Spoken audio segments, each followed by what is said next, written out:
Thanks for joining us here on Atlanta News First Plus. I'm Joy Limnacker, and all eyes on Hurricane Milton. And I want to show you some footage of that storm. And, you know, it's really had deadly consequences as it lashed Florida, causing widespread destruction, major flooding.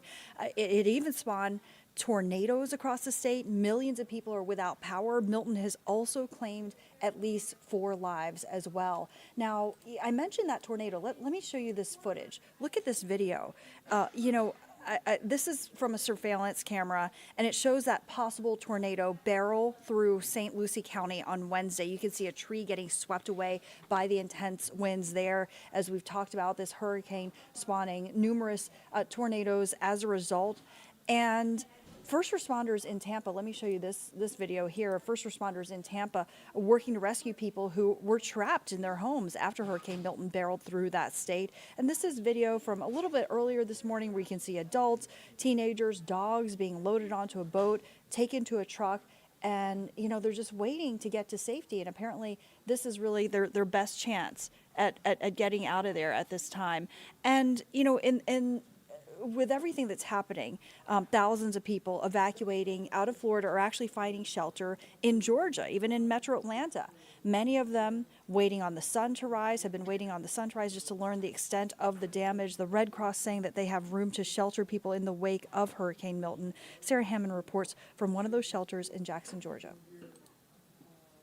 Well, thousands of people evacuated from Florida into Georgia and were able to find a place to stay in metro Atlanta. We're here at one of the Red Cross's shelters. It's in Jackson, Georgia. There's a handful of people inside right now, just now waking up this morning. The Red Cross has 350 people volunteering in Georgia this week, working around the clock at their 9 shelters in the state to provide a place to sleep, food, water, and support for people evacuating out of Florida.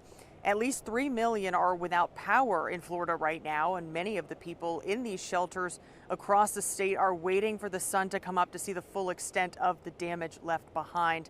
Hotels, motels, and camping grounds were in high demand throughout metro Atlanta, and some of the people we've spoken to over the last couple of days say Henry County was one of the first places they could even find a hotel room. That's about 450 miles north of Tampa, and the Red Cross says they are still welcoming people to their shelters. If you can't get a hotel room or a motel room, or you don't have family around, come hang out with us for a day or two until the storm passes, and you can make decisions on what do we do next. Steve Walsh, who you just heard from, is a spokesperson with the Red Cross, and he says they still have plenty of room in their shelters if you still need somewhere to go and regroup before you head back to Florida to see what Hurricane Milton has left behind. In Jackson, Sarah Hammond for Atlanta News First. And right now, it's all hands on deck for the Federal Emergency Management Agency as it tracks Milton and coordinates response efforts right here in Atlanta for the people impacted in Florida. Atlanta News First Don Shipman is at Hartsfield-Jackson Atlanta International Airport, where FEMA workers are flying into Atlanta from all across the country. Yeah, those FEMA workers are pre-positioned here in Atlanta, and they are closely monitoring the conditions in Florida. They consider this to be Region 4. We got to look inside that nerve center, and if you take a look, it kind of looks like an office space. You can see a lot of different FEMA workers sitting at computers. If you look at their computer monitors, you can see that they are closely monitoring Milton. Now from here, what they'll do is they will direct pre-positioned ground crews to the hardest hit areas. Those ground crews, made up of many different government first responders and agencies, will distribute water, meals, infant toddler kits, cots, and tarps. They also coordinate with the military when rescue missions are needed or for power restoration assistance, all vital life-saving tasks happening after the hurricane. We have our partners from the Department of Defense that have helicopter capabilities. We have generators. We have power restoration teams from our partners with the Army Corps of Engineers. FEMA also closely monitoring flight cancellations, and there are a lot of flight cancellations specifically into Florida. So we're talking about Fort Myers, West Palm Beach, Sarasota, Tampa. Lots of cancellations for them to watch, lots of cancellations for all of us to watch. We're here at Hartsfield-Jackson Atlanta International Airport. Don Shipman, Atlanta News First. And And First Alert meteorologist Rodney Harris keeping an eye on the latest with Hurricane Milton. And we've seen some of the damage. It's already done. It has quite a bit of damage there across middle Florida, especially Joy. That is actually what we're doing right now, what you see on your screen. That is a look at the landfall of Milton, which happened yesterday. This was last night around 7:30.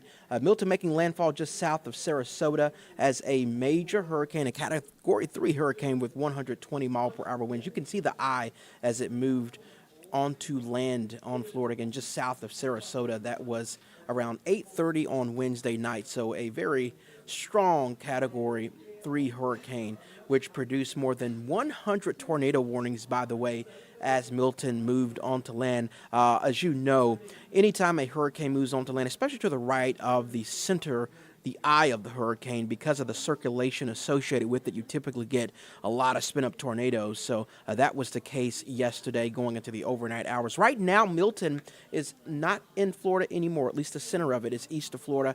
Winds are still at 85 miles per hour, so it's still a Category 1 hurricane. But again, the center of Milton is now well off the coast of Florida, and it will continue to move further and further away from Florida throughout the morning and going into the afternoon back into the Atlantic Ocean. But again, as of right now, it's still a Category 1 hurricane with 85-mile-per-hour winds. The next advisory on Milton will be at 11 o'clock this morning, so that's when we'll have our next update here on this particular system. Here's a look at the current wind gust right now. This is along the Florida coast. The reason I'm showing you this is because we are still seeing some tropical storm wind. Actually, we're not seeing as much now as we were earlier. At one point, our tropical storm winds were like in the 50s, but now those wind gusts, it looks like they're all below 39 miles per hour. 39 is the threshold for a tropical storm, so it does look like most of the tropical storm winds have now moved off the coast. There's still a little bit of orange that's popping up there, but again, those wind speeds have come down a little bit, and one thing I do want to point out, even though the rain for the most part is coming to an end in Florida, they will still continue to see river flooding. Those rivers will continue to rise despite the fact that the rain is over. So there will continue to be a flood threat, especially for central Florida. So here's the latest forecast on Milton. You can see, again, the center now east of Florida. Milton will continue to move into the Atlantic, more into the open Atlantic as it dissipates into a tropical depression here going into the upcoming weekend. I do want to point out that Milton will have a small impact on your forecast today in North Georgia. Milton is just east of Florida. At the same time, we have high pressure, which is building across the midwestern portions of the country. So the wind is simply air flowing from high to low pressure. So you have the high in the Midwest, and the hurricane is low pressure, very low pressure. And the bigger the difference in pressure, the stronger the wind. And because Milton is so strong, it's actually creating quite a bit of wind right now in between that high in Milton. And that's where we are in North Georgia. So you will notice the winds picking up here throughout the morning going into the afternoon because of that. It will be breezy today. Our wind gusts will be up to about 20, 25 miles per hour. In fact, looks like the strongest wind gusts will be right around lunchtime today. That's in the city of Atlanta. I'm clocking a wind gust of about 20 miles per hour. As you go south and east of Atlanta, those winds will pick up a bit more because you're closer to Milton. And then as Milton pulls away later on this evening, the winds will also move away. So the peak wind gusts will be in the afternoon. By the time you're driving home from work, we are forecasting those winds to go down. The one exception will be the higher elevations of the mountains. As you go higher up, there's less for the wind to run into in terms of buildings and stuff. So the wind is typically higher as you go higher up. So in the mountains, those winds will stay a little bit gusty throughout the entire day today, despite the fact that they will go down in metro Atlanta. So that will really be the difference in our forecast today compared to yesterday. It's just a slightly stronger wind as Milton is pulling away. Otherwise, sunny skies, 78 degrees, and we'll basically see sunny skies through the entire weekend. Highs will stay in the 70s, eventually back into the low 80s by Sunday.